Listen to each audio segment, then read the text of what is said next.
Assalamualaikum, welcome back to my YouTube channel Firdaus Muzamil. Kembali lagi kita dalam segmen Paranormal Series.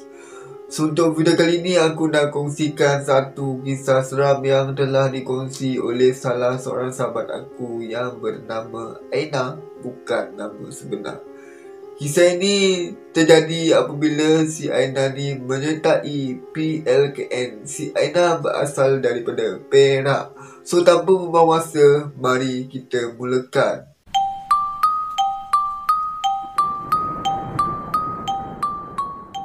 Seperti biasa, pada hari pertama untuk menyertai PLKN, semua pelajar yang menyertai PLKN tu akan berkumpul di sebuah stesen bas untuk pergi ke destinasi. Si Aina ni antara 1000 pelajar yang dipilih untuk menyertai PLKN di Perak. Perasaan Aina pada ketika itu sangat-sangat happy. Ialah dapat berkumpul dengan kawan-kawan. Ada juga yang kawan-kawan yang sama dapat menyertai PLKN. So mestilah kita rasa happy sebab ada member yang join sekali kan. Dalam perjalanan tak adalah rasa apa-apa. Daripada bandar masuk ke kampung, daripada kampung masuk ke hutan. Bukan hutan lah, di sekeliling perjalanan itu hutan. Beberapa jam kemudian diorang pun sampai ke destinasi. Seperti biasa, untuk mengejar jadual yang telah ditetapkan, diorang pun berkumpul di satu tempat untuk bahagikan kumpulan dan beberapa pakaian apa semua dan beberapa syarat ditetapkan oleh ketua PLKN. Di dalam sebuah dom akan dibahagi kepada 3 kumpulan. So, student PLKN ni ramai. So, dalam satu dom tu sangat-sangat ramai. Adalah dom-dom lain, tetapi aku nak ceritakan satu dom ni saja. So, dalam satu dom ni ramai. Dalam dom ni terbagi kepada 3 kumpulan, iaitu kumpulan yang pertama digelar kumpulan gaib, yang kedua kumpulan sedang, dan yang ketiga adalah kumpulan hot.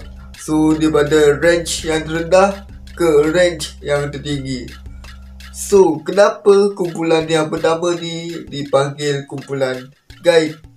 Disebabkan diorang ni tak terlalu banyak cakap dan boleh dikatakan krik-krik. Jadi dia dipanggil kumpulan gaib. Dia akan bertindak bila ada sesuatu, ada urusan dan suka buat hal sendiri. So, kumpulan sedang ni kumpulan yang biasa-biasa saja. Kumpulan yang akan borak sama sendiri. Dan kumpulan yang hot ni boleh dikatakan kumpulan yang ekstrim. Dalam kumpulan hot tu ada seorang ketua, leader. So, dalam setiap kumpulan ada leader. So, leader kepada kumpulan hot adalah Lisa, bukan nama sebenar. Dan yang akan menjadi mangsa bully kepada kumpulan hot, of course lah, kumpulan yang pertama tadi, iaitu kumpulan gaib. So, berbalik kepada Lisa ni tadi. Lisa ni bukanlah siapa-siapa. Dia cuma anggap dia tinggi lah, macam tu. Dia seorang yang kasar. Dia anggap dia tinggi lah, macam tu. Dalam ramai-ramai ahli, ada seorang daripada kumpulan sedang. Yalah, ingat tak tadi yang aku cakap ada 3 kumpulan dalam satu dom tadi. Yang pertama tadi kumpulan gaib, yang kedua sedang, yang ketiga hot. So, salah seorang ahli daripada kumpulan sedang ni ada seorang perempuan yang misteri. Ada seorang ahli daripada kumpulan sedang ni sangat-sangat misteri. Aina tak berapa ingat sama ada mak atau ayahnya berasal daripada Indonesia, tetapi dia dah dapat iktirafan sebagai penduduk tetap di Malaysia. So, itu bukan aku nak cerita. Zila nama dia, bukan nama sebenar. Dia seorang yang kecil, comel molek. dan berasal daripada Selangor. Tak tahulah, muka Zila ni boleh dikatakan muka seperti orang Melayu yang lama, dalam sekitar 60-an, 70-an macam tu kan. Dia seorang yang berkulit sawo matang dan comel lah. Dia agak gelap-gelap sikit macam tu kan. Sawo matang, mesti korang tahu. Tetapi dia ni ada satu sifat yang sangat misteri lah. Bila dia senyum dekat orang, dia seolah-olah dia senyum, dia memandang something yang macam mana tu? Something yang tajam. Macam, pernah tak korang tengok perempuan psycho? Dia berkurang macam tu lah cerita dia kan. Rupa si Zila ni tadi.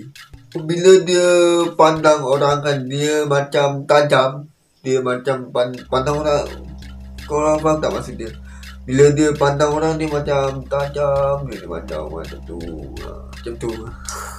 Aku tak tahu. Dia macam lebih kurang macam perempuan psycho lah. Setiap malam di dom semua mesti tutup lampu. Dan yalah, kalau dekat asrama biasanya akan tidur dalam keadaan gelap. So nak dijadikan cerita, si Aina ni mempunyai satu insting yang sangat pelik, di mana apabila orang tidur dia akan terjaga. Maksudnya macam mana? Dia akan terjaga pada jam 2 hingga 3 pagi ke atas. Macam 2 pagi ke atas macam tu. Dia akan rasa seolah-olah ada benda yang perhatikan dia. Aku akan cerita pasal dia untuk next episode. Aku akan kongsi kisah seram dia bagi korang yang tak faham. Tapi dia ingat kata-kata ustaz dia. Dia ada mempunyai hijab yang terbuka. Hijab dia kadang-kadang tertutup, kadang-kadang terbuka. Dan dia yakin itu bukan hanya perasaan, tapi itu adalah pengalaman yang sebenar dilalui sebagai seorang hijab terbuka. Setiap malam, student dekat dom tu diwajibkan untuk menutup lampu. So ingat tak bulan yang pertama tadi, iaitu kumpulan gaib tadi, si Zila ni ada satu tabiat yang boleh dikatakan buruk. Zila ni akan bangun pada pukul 2 pagi ke atas untuk menyikat rambut dia. Kalau dia menyikat rambut tu, tak kisah. Dia akan menyikat rambut dia pada tengah malam kan. Time orang tidur, dia sikat rambut. Rambut Zila ni boleh dikatakan panjang juga. Taklah sampai ke lantai. Boleh dikatakan sampai ke pinggang ke, tak tahu panjang dia macam mana. So dia akan sikat rambut dia. So dia akan tarik rambut dia yang panjang tu, dia akan bawa ke hadapan. Dia akan sikat. Dia sikat dia tak apa.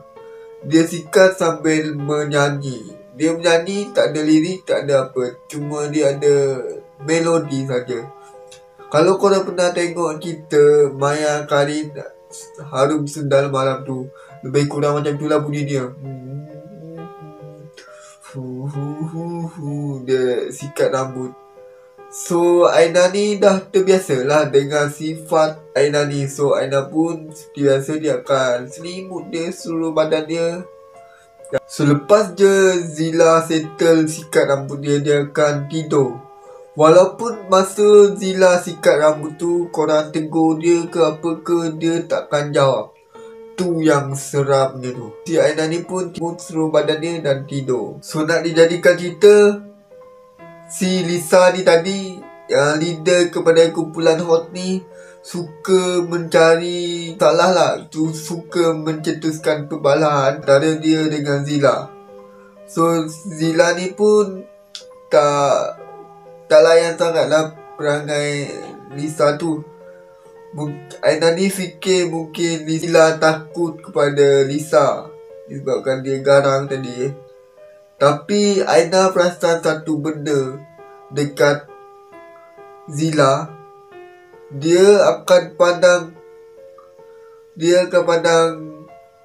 Lisa dengan pandangan yang tajam, seperti menahan kemarahan lah. Dah lah si Lisa ni suka ambil makanan si Zila tanpa kebenaran. Dan tu dia pula tolak Zila berjatuh. Pada malam tu, suasana sunyi, tak riuh seperti biasa. Zila pun macam tu. Agaknya dia masih marah dekat Lisa pasal kejadian tadi. Aina fikir macam tu lah. Kata Lisa jauh di ujung sana. Dia jauhkan diri lah macam tu. Jika semua orang lain sedang tidur dengan lena, nak lelapkan mata lah, korang macam terlena macam tu kan. Terdengar ada satu bunyi bisikan seperti orang tercekik. Heran jugalah siapa yang curi makanan pada gelap macam tu kan. Tetapi Aina pun biarkan dia pun terus tidur, sambung tidur. Tetapi makin lama makin kuat bunyi tu. Aina pun bangun dan kejut member-member dia yang lain. Alangkah terkejutnya dia melihat Lisa seperti dicekik. Lisa pun menahan dia punya leher dan memandang ke atas dan kaki dia menendang-nendang. Dan pada malam tu suasana dia sejuk lain macam. Ialah satu dom tu. Satu dom lah, satu bilik tu tadi dengan keadaan Lisa. Member-member yang lain pun tolong bacakan ayat suci Al-Quran. Bila tersedar, Lisa pun menangis dan dia kata dia tertidur lena. Tetapi ada something yang datang dekat dia, mencekik dia. Pada malam tu semua orang kecut perut lah dengar Lisa cakap macam tu. Dan antaranya tempat tu adalah kem yang berhantu.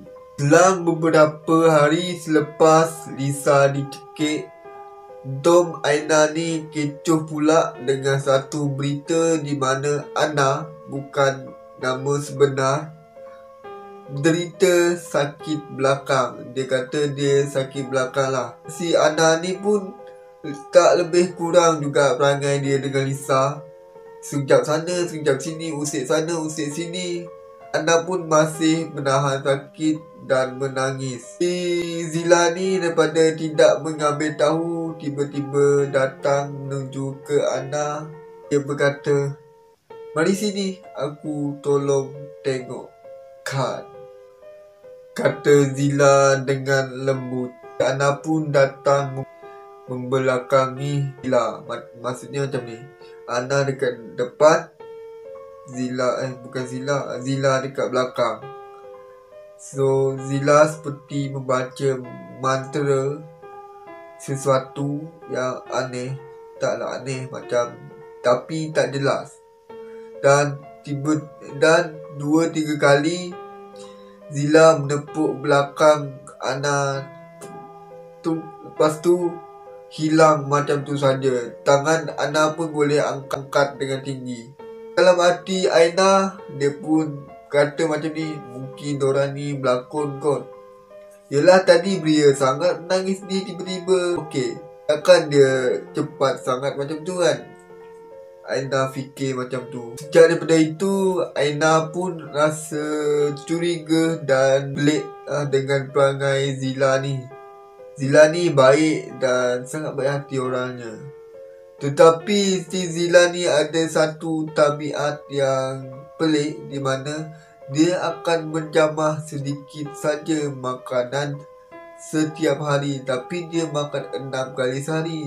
Dan yang peliknya, dia akan meninggalkan sedikit makanan di dalam pinggan dia. Dia tahu dia memang boleh merawat orang dan dia boleh mengubat. Dia mungkin antara daripada keluarga yang boleh merawat orang. Dan bukan tu saja, Zila ni suka muncul secara tiba-tiba. Ingat lagi masa Aina dan kawan-kawan dia ajak Zila ni makan. Tiba-tiba Zila dah ada dekat sebelah, selesai makan. Yang peliknya, bila masa dia datang ke dewan dan tak nampak pun kelibat dia masuk ke pintu dewan tu. Tapi dia pun husnuzon, mungkin sebab terlalu ramai student dan tak perasan yang Zila sampai. Selain tu, Zila ni juga suka melihat cermin Dan apabila dia melihat cermin, dia akan tersenyum dari cermin. Dan ada masanya dia akan berdiri tegak kaku. Ada satu malam, terdengar ada satu bunyi suara ketawa. Dan dia tahu setiap malam mesti akan ada rondaan untuk setiap dom, untuk ialah warden asrama. Yang peliknya, takkanlah ketawa tu kuat sangat. Dan ada sometime ada bunyi seperti orang berbisik. Macam tu. Aina pun fikir takkanlah budak dom yang masih berkeliaran dekat luar tu kan. Aina fikir macam tu. So Aina ni pun dia pusingkan badan dia menuju ke belah kiri. Alangkah terkejutnya Aina dia melihat Zila mencangkung di hadapan dia. Boleh pula Zila tiba-tiba dekat depan dia kan. So memang agak seram lah dekat sini.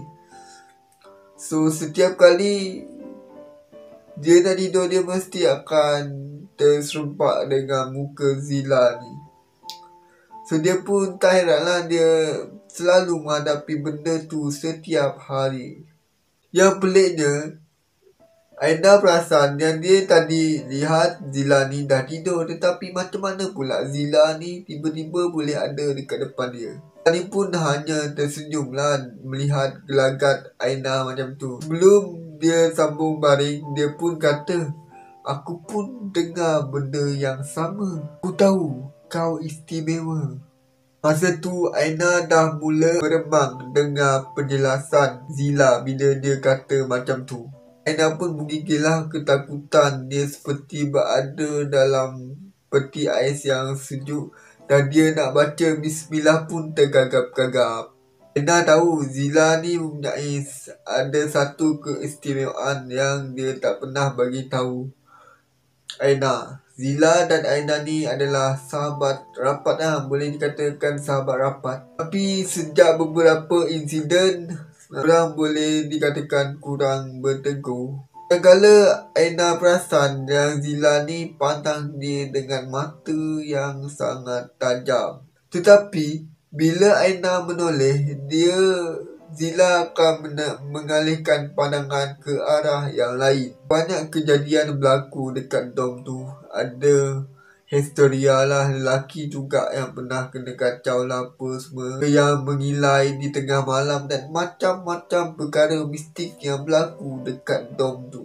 Bukan Aina saja yang merasakan suasana tu, tapi rakan-rakan yang lain pun turut merasa benda yang sama. Bayangkan kumpulan yang gaib dikatakan diam 1000 bahasa tu tadi boleh jadi tak gaib dah. Dia boleh dikatakan Rio dah tiba-tiba. Dengan perasaan takut punya pasal, dia tak kisah siapa diri dia.